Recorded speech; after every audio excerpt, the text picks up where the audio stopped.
Hi friends, ఈరోజు Sunday స్పెషల్గా నేను చేయబోతున్నాను గోంగూర చికెన్ అండి. సో చాలా సింపుల్గా చాలా టేస్టీగా రెస్టారెంట్ స్టైల్లో వస్తుందన్నమాట. సో ఫస్ట్ అయితే ఒక బౌల్లో వాటర్ వేసేసుకొని మనకు కావాల్సినంత గోంగూర వేసేసుకొని బాగా ఉడికించుకోవాలి. అది బాగా ఉడికిన తర్వాత మ్యాష్ చేసుకొని పక్కన పెట్టుకోవాలి. తర్వాత ఒక కడాయి తీసుకొని అందులో సన్నగా కట్ చేసి పెట్టిన ఉల్లిపాయ, అలాగే చెక్క, లవంగాలు, పచ్చిమిర్చి, కరివేపాకు కూడా వేసి మంచిగా ఫ్రై చేసుకోవాలి. తర్వాత అల్లం వెల్లుల్లి పేస్ట్ కూడా వేసేసి తర్వాత చికెన్ కూడా వేసేసి మంచిగా పచ్చివాసన పోయేంత వరకు ఉడికించుకోవాలి చికెన్ని. తర్వాత సరిపడా ఉప్పు, కారం వేసేసి మరొకసారి బాగా కలిపేసి మూత పెట్టుకోవాలి.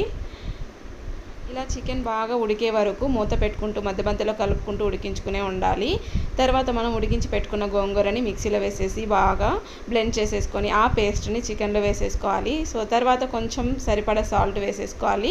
కొంచెం చికెన్ మసాలా పౌడర్ కూడా వేసేసి ఒకసారి బాగా కలిపేసుకొని సర్వ్ చేసుకుంటే టేస్టీ గోంగూర చికెన్